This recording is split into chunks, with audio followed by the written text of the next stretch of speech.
Welcome to the Timeless Tales Library, where each story is a soft key that unlocks the quiet spaces of your imagination.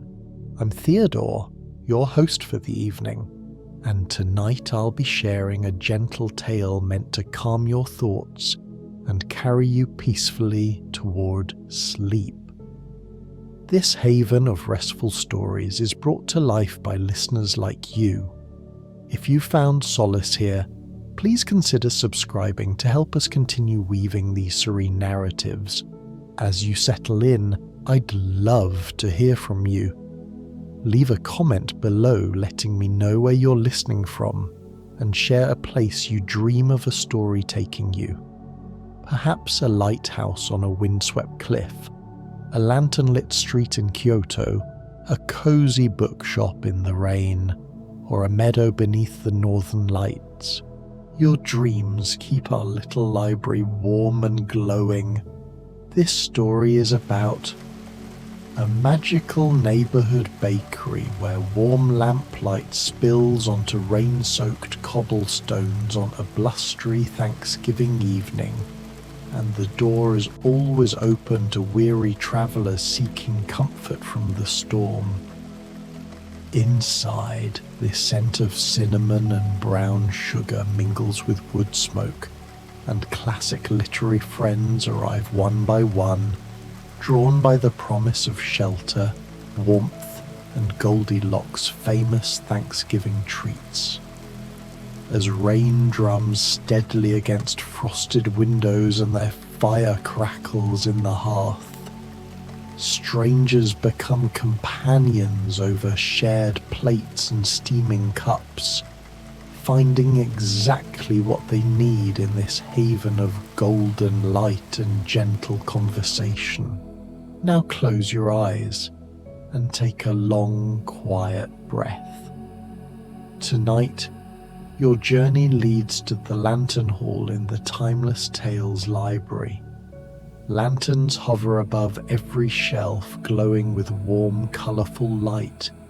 Each lantern illuminates a story, and the reflection of their glow shimmers across polished wood floors. The gentle scent of parchment and wax fills the air, soft and comforting. Sink into your bed, your cozy corner in this luminous hall. Release your hands, your shoulders, your toes.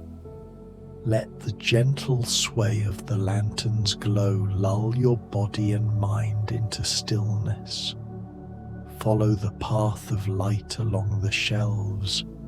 Let each lantern's story drift into your imagination, carrying you softly into the calm of night. A cozy rainy day, Goldielocks Bakery, a Thanksgiving evening. The storm arrived just as the afternoon light began to fade, bringing with it the kind of November rain that settles in for the evening, steady, persistent, and utterly without apology. The cobblestone street outside the rainy day Goldielocks Bakery glistened like polished pewter, each stone reflecting the warm golden glow that spilled from the bakery's wide front windows.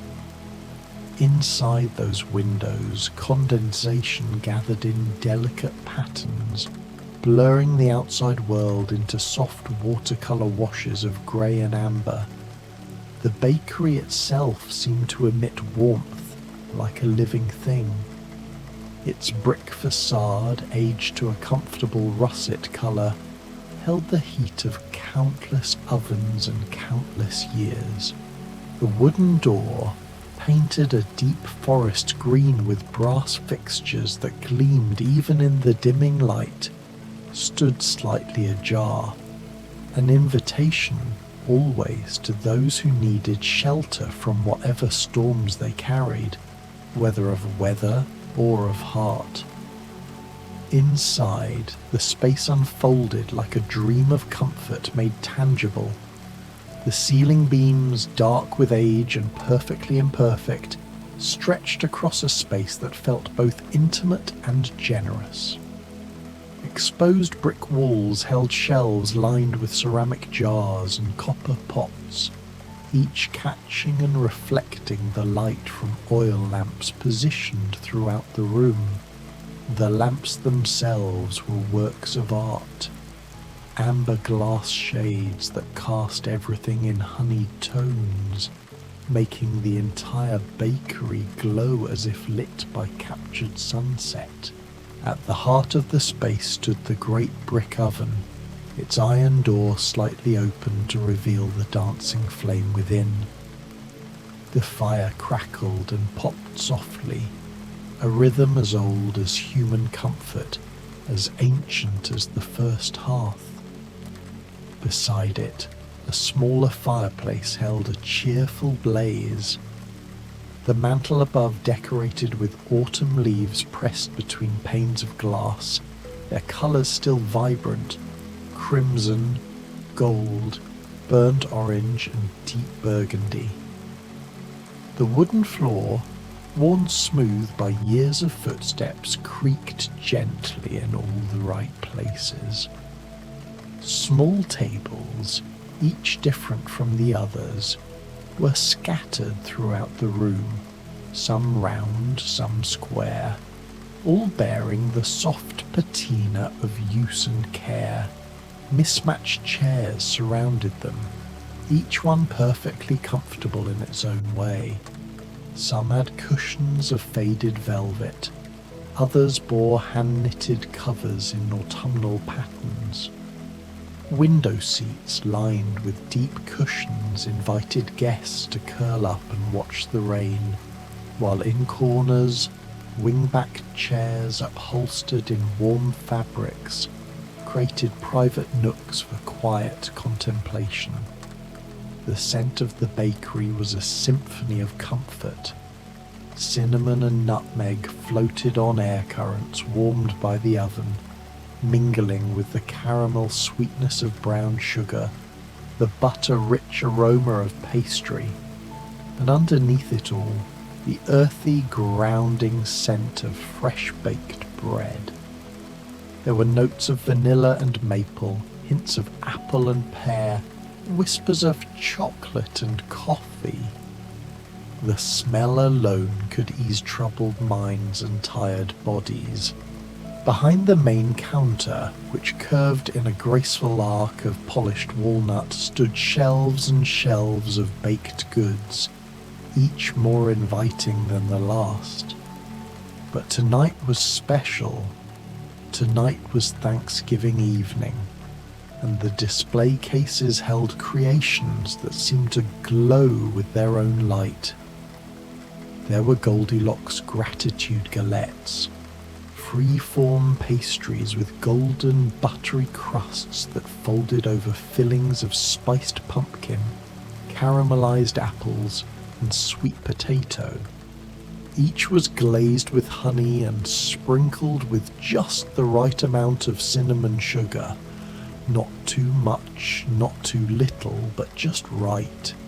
Beside them sat 3 bears' family tarts, small enough to share or keep to oneself, filled with layers of cranberry compote, maple custard, and topped with a delicate lattice crust that bore tiny bear paw prints pressed into the pastry.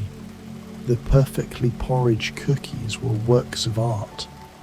Thick, chewy oatmeal cookies studded with dried cranberries and white chocolate, each one different in size but all exactly right for whoever chose them. There were baby bears' honey buns, small cinnamon rolls glazed with local honey and topped with toasted pecans. Papa Bear's giant scones sat alongside Mama Bear's delicate tea cakes, offering something for every appetite. The centerpiece of tonight's display was the Thanksgiving story cake, a 3-layer creation that told its own tale. The bottom layer was spiced pumpkin, the middle was maple walnut, and the top was apple cinnamon. Each layer was frosted with cream cheese icing infused with hints of sage and brown butter, and the entire cake was decorated with marzipan autumn leaves, each one handcrafted and unique. Behind the counter, glimpsed only occasionally through the doorway to the kitchen, was Goldilocks herself. She had grown from the curious child who once tasted porridge in a forest cottage into a master baker whose gift was understanding exactly what each person needed to feel truly nourished. Her golden hair was twisted into a practical braid wound around her head, and she wore an apron that had seen countless hours of work but remained somehow pristine. Her hands moved with practiced grace as she worked, pulling trays from ovens, stirring pots of custard, crimping pie crusts with perfect precision. The rain intensified, drumming harder against the windows, and the door opened with a gentle chime of bells. Papa Bear ducked through the doorway first, his great brown frame blocking the entrance momentarily as he shook droplets from his fur. "Quite the storm tonight," he rumbled, his voice like distant thunder but warm as summer honey. He wore a burgundy vest with brass buttons over his substantial form, and spectacles perched on his nose, slightly fogged from the temperature change. Mama Bear followed, more petite but no less substantial. Her lighter brown fur brushed smooth despite the weather. She wore a shawl of deep green wool and carried a basket over one arm. "At least we didn't have far to walk," she said, her voice melodious and soothing. "Though I wouldn't have missed this for anything. The rain makes everything more cozy, doesn't it?" Baby Bear bounded in last, his small form practically vibrating with excitement despite the dampness of his blue coat. "Goldilocks, we're here!" he called out, and from the kitchen came a warm laugh. "I've been expecting you," Goldilocks called back. "Your usual table is waiting, the one by the east window where Baby Bear can watch the street." The three bears made their way to a large round table near the windows, where cushions had been placed on the chairs. A firm one for Papa Bear, a soft one for Mama Bear, and one that was just right for Baby Bear. The table already held a pot of honey, a pitcher of cream, and 3 cups waiting to be filled. Goldilocks emerged from the kitchen carrying a tray that seemed to float in her capable hands. "I've made something special for you tonight," she said, setting down a large platter. "Porridge pumpkin bread. It has all the comfort of a good bowl of porridge, but in the form of the most tender pumpkin bread you've ever tasted, with swirls of honey butter and toasted oats on top. It looks perfect," Mama Bear said softly, and Papa Bear nodded his agreement, already reaching for a slice with his large, gentle paw. Baby Bear picked up his piece and held it close, breathing in the steam. "It smells like home," he said, and took a bite, closing his eyes in contentment. Goldilocks poured tea for them from a pot that had been steeping, a special blend of chamomile, vanilla, and just a hint of honey. The liquid in their cups glowed golden in the lamplight, and the bears settled in, speaking in low voices about their day, about the approaching winter, about gratitude for warmth and family and this particular evening. The door chimed again, and this time a young woman entered. her hair damp and darkened by rain, falling in waves past her shoulders. She wore a practical blue dress under a grey coat, and her eyes, that particular shade of curious, wandering blue, took in the bakery with undisguised delight. "Oh my," said Alice, for it was indeed Alice from her adventures in Wonderland and through the looking-glass. "This is much better than falling down rabbit holes. Much, much better." She unbuttoned her coat and hung it on the stand by the door, where it began to drip quietly into a tray placed there for that purpose. Her cheeks were flushed from the cold rain, and she gravitated immediately toward the fire, holding out her hands to the warmth. Goldielocks appeared with a thick towel, soft and warm from hanging near the oven. "For your hair," she said kindly, "and I have something I think you'll enjoy. Curious Alice cakes. They're tiny layer cakes, each one no bigger than a teacup with different flavours inside. You'll have to taste them to discover which is which." Alice's face lit up with delight. "That sounds wonderfully mysterious," she said, accepting the towel and the small plate that Goldilocks offered. She settled into a chair near the fire, curling her legs beneath her, and examined the tiny cakes with scientific interest before taking a bite of one. "Lemon and lavender," she exclaimed, "and this one is, oh, rose and vanilla. How perfectly lovely." The door opened again, bringing with it another gust of wind and rain, and this time a most unexpected figure ducked inside. The March Hare, looking considerably less mad than he had at various tea parties, shook his long ears and brushed water from his brown and white fur. He wore a waistcoat of green velvet and carried a pocket watch, which he consulted immediately. "Right on time," he announced, though for what he didn't specify. He spotted Alice by the fire and his ears perked forward. "Alice, fancy meeting you here. Much better than the tea party, wouldn't you say? Proper cups, proper tea, and look, actual food that makes sense." Alice laughed, the sound like bells. "March Hare, how wonderful. Yes, this is infinitely better. The tea is actually hot for one thing." Goldilocks brought the March Hare a cup of tea, strong and properly brewed, and a plate of sensible sandwiches, tiny triangles with various fillings, cucumber and cream cheese, honey and butter, cranberry and brie. He settled at Alice's table, and the two fell into comfortable conversation about adventures past and present, their voices low and relaxed, punctuated by quiet laughter. Outside, the storm showed no signs of abating.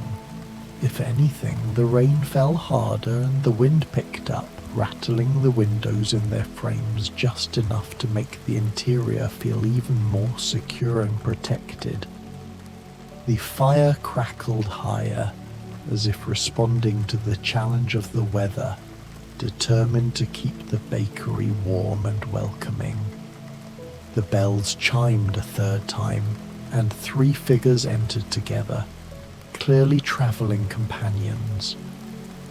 First came a young woman with dark braided hair, wearing a blue gingham dress that was considerably worse for the weather. Her eyes held a mixture of weariness and wonder. "Oh my," breathed Dorothy Gale of Kansas. "Toto, I don't think...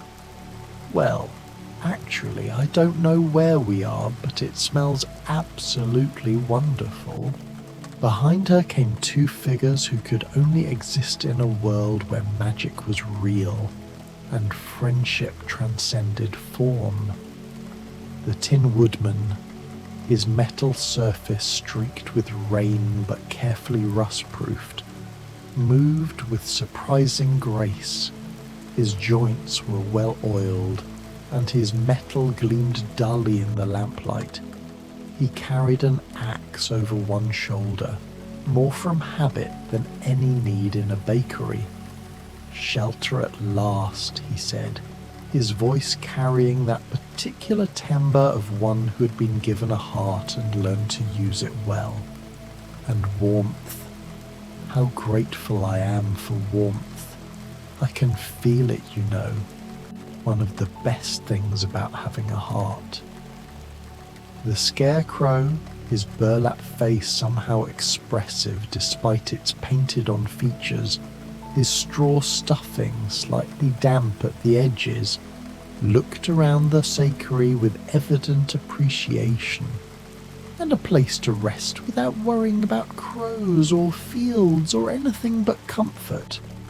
What a gift on a night like this. Goldielocks came forward with her warm, welcoming smile. "You've come far, I think. There are hooks for your axe, dear Woodman. It will be quite safe there. And Scarecrow, there's a chair positioned away from the fire but still warm, so you needn't worry about stray sparks. Dorothy, would you like to change into something dry? I keep spare clothes for travellers." Dorothy's eyes filled with grateful tears. "That would be so kind. It's been rather a long journey." While Dorothy changed in the small washroom, emerging minutes later in a soft yellow dress that fit as if made for her, Goldielocks prepared a tray for the three friends. She brought out rainbow bridge bars, layered treats with graham cracker crust, coconut filling, and dried fruits in every colour. For the Tin Woodman, she brought a special oil blend for his joints, served in a beautiful glass bottle. "For after the rain," she explained.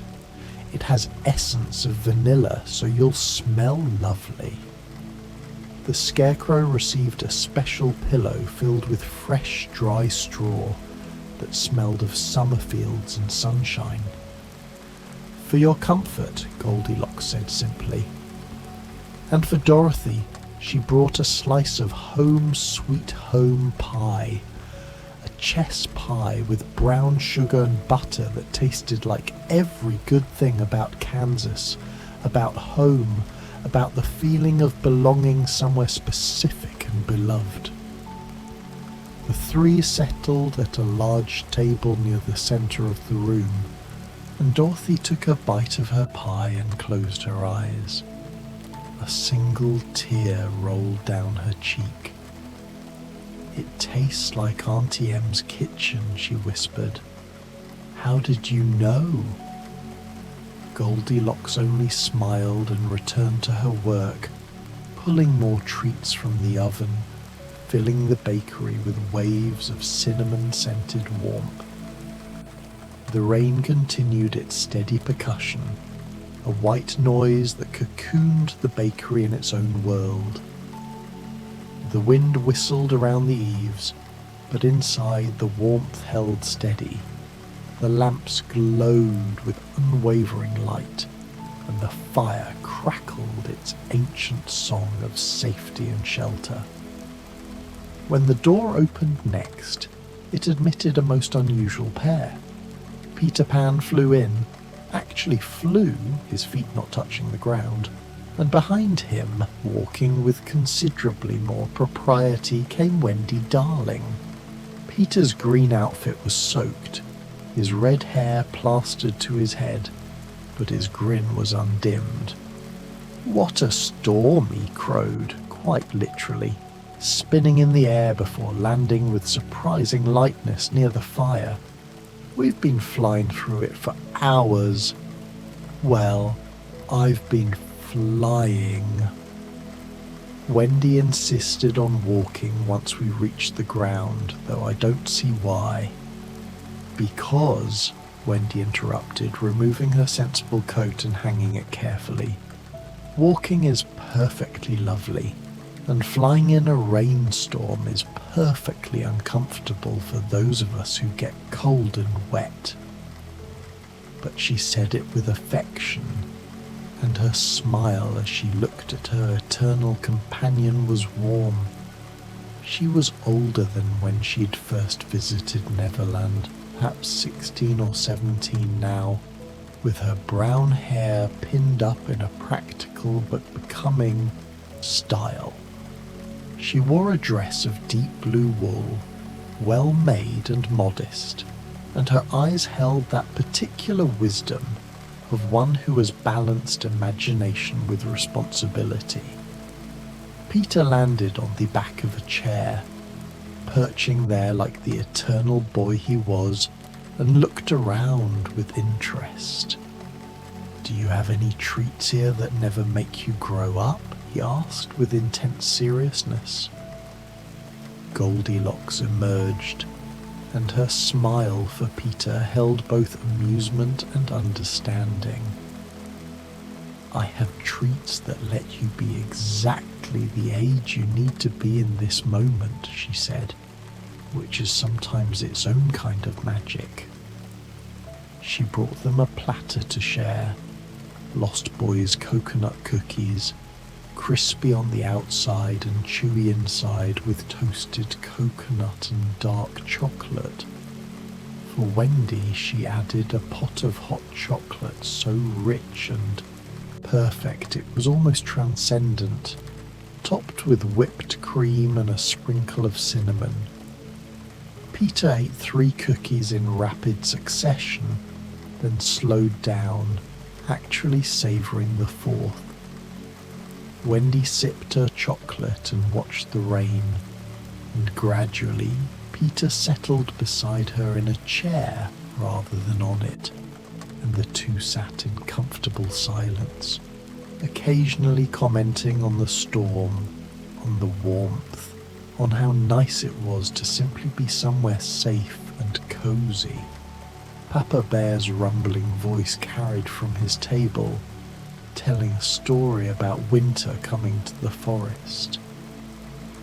Alice and the Sausage Hare had their heads together over a small book Alice had produced from her pocket, pointing at illustrations and laughing softly. Dorothy sat between the Tin Woodman and the Scarecrow, each of them holding cups of tea, speaking in low voices about gratitude, about unlikely friendships, about how far they'd come from where they started. The bakery had become what it was always meant to be, a haven, a gathering place, a space between spaces where travellers from different tales could rest without question, without explanation needed, without anything required except the willingness to accept comfort. The door opened one final time, and a young woman entered with purposeful strides despite the weather. She was perhaps 18 or 19, with dark hair escaping from a bun, ink stains on her fingers, and a satchel over her shoulder that clearly held books and papers. Her dress was practical but showed signs of having been mended with care, and her eyes, bright, intelligent, determined, scanned the room with a writer's attention to detail. "Oh," said Joe March, for it was indeed Joe from the March family of Concord, Massachusetts. "Oh, this is perfect, absolutely perfect." She shook out her cloak, hung it up, and immediately gravitated toward the fire, but her attention was caught by the shelves of books positioned throughout the bakery. Books for borrowing, for reading over tea, for losing oneself in during storms. "Are these for reading?" she asked, already reaching for a volume. "All of them," Goldilocks confirmed, appearing with yet another tray. "And I have something special for writers. Inspiration scones with orange zest and cranberries, and a pot of the strongest, most clarifying tea I can brew, the kind that helps words flow." Jo's face broke into a grin that transformed her from merely pretty to radiant. "You're a woman after my own heart. May I sit anywhere?" "Anywhere that feels right," Goldilocks assured her. Jo chose a spot near the window, but positioned so she could see the entire bakery, a writer's vantage point. She pulled out a journal from her satchel, but for now she simply sat, eating her scone with evident pleasure, sipping her tea, and watching the gathered assembly with unconcealed interest. Baby Bear noticed her watching and waved. Jo waved back. The Scarecrow raised his cup in a friendly salute. Alice smiled over at her, and gradually, without anyone quite organising it, the tables began to shift closer together. Papa Bear stood and, with Mama Bear's help, moved their large table near to where Dorothy and her companion sat. Peter and Wendy brought their chairs over. Alison's chair joined the growing cluster. Jo gathered her things and added herself to the group, and Goldilocks, watching with satisfaction, began bringing out more food, not to replace what had been eaten, but to share. She brought the Thanksgiving story cake to the centre of the merged tables and began slicing it, giving everyone a piece. She brought a fresh pot of tea, large enough for everyone, and cups for all.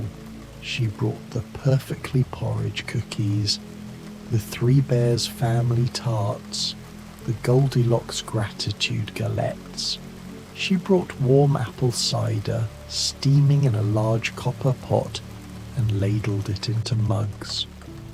And then she did something unusual.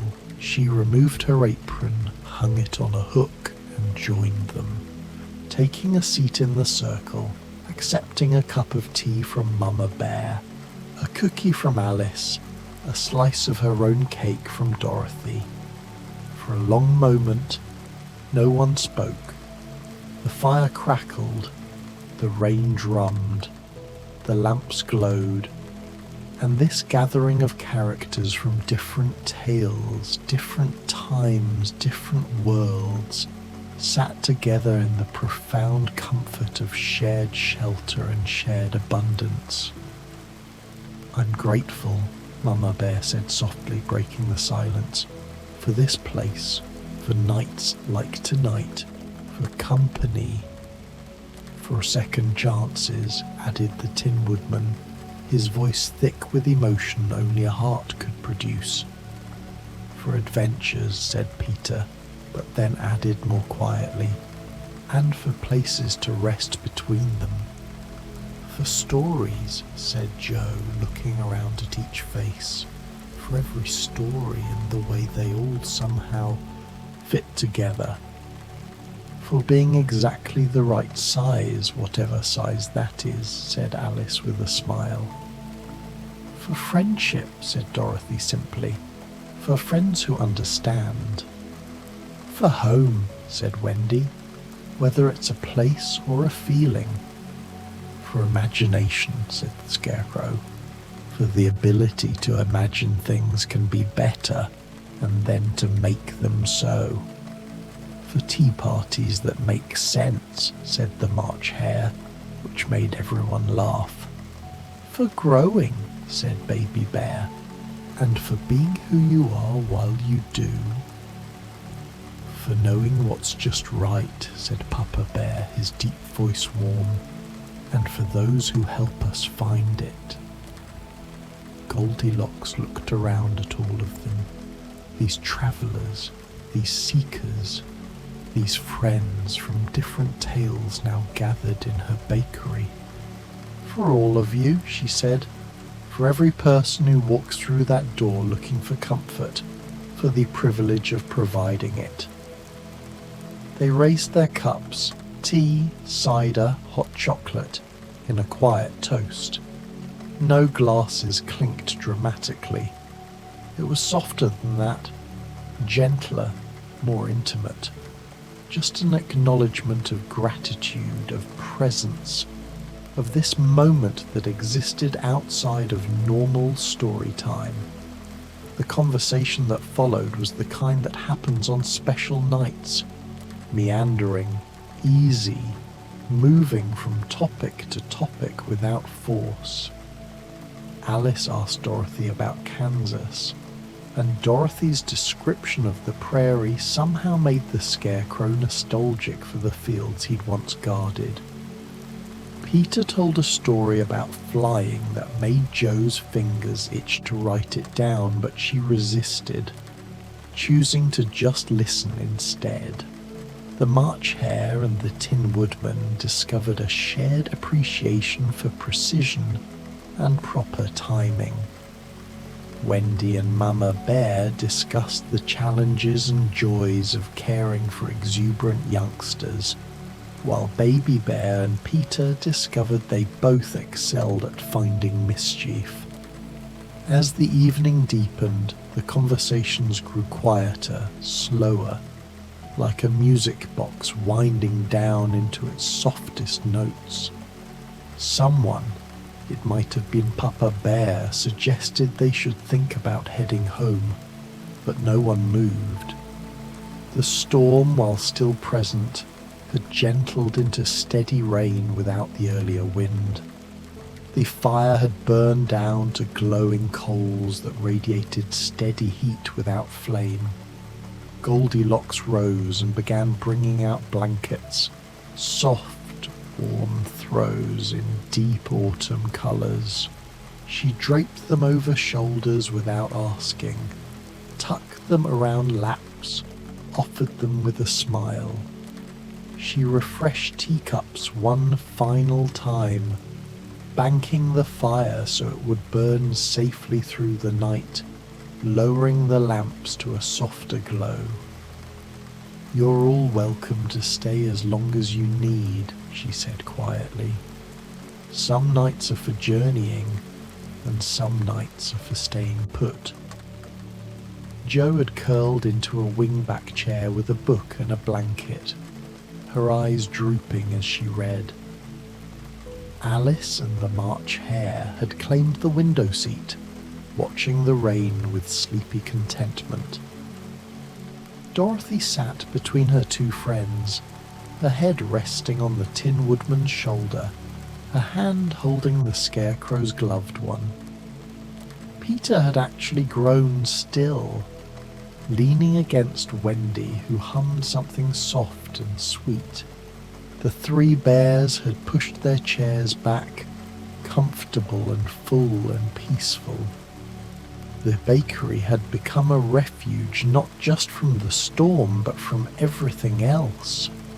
From adventures that demanded too much, from expectations that weighed too heavily, from the loneliness that sometimes came with being a character in a tale, always moving toward the next plot point, the next challenge, the next chapter. Here, for tonight, there was no next chapter. There was only now, warm, safe, full of good food and better company, wrapped in blankets and lamplight and the sound of rain that no longer threatened but simply sang. Goldilocks moved quietly through the space, clearing plates without clattering, collecting cups without disturbing. She added a log to the fire, just one, watching it catch and begin its slow burn. She pulled the curtains halfway closed, softening the view of the rain-dark street outside. In the kitchen, her ovens cooled, their work done for the night. The shelves held enough bread and pastries for tomorrow, for the next travellers who would need them. The counters were clean, the flour put away, everything in its place. She returned to the main room one last time, surveying her gathered guests. Some had drifted into actual sleep, their breathing deep and even. Others were in that peaceful state between waking and dreaming, content to simply be. "Thank you," she whispered, so softly that it might have been the rain speaking, or the fire, or the old building itself. "Thank you for being here. Thank you for every tale that brought you to this door. Thank you for trusting this place to hold you safely." She took her own chair near the fire, accepting a blanket from Mama Bear, who was still awake enough to notice and care. She accepted a cookie from Baby Bear's plate, offered silently but generously. She accepted the quiet, the peace, the gratitude that filled the space like light. Outside, the storm continued its work, washing the world clean, preparing it for whatever came next. But inside the rainy day Goldielocks bakery, in the golden glow of lamp and fire, surrounded by sleeping friends and full bellies, and hearts lighter than they'd been in ages, time slowed to nearly nothing. The rain would stop eventually. Morning would come with its demands and its new adventures. Stories would continue, carrying these characters forward into whatever chapters awaited them. But for now, for this Thanksgiving evening, for these precious hours suspended between storm and calm, between yesterday and tomorrow, between one tale and another, for now there was only warmth, safety, abundance, and profound peace. The rain drummed softer still. The fire glowed without crackling. The breathing of sleepers created its own gentle rhythm.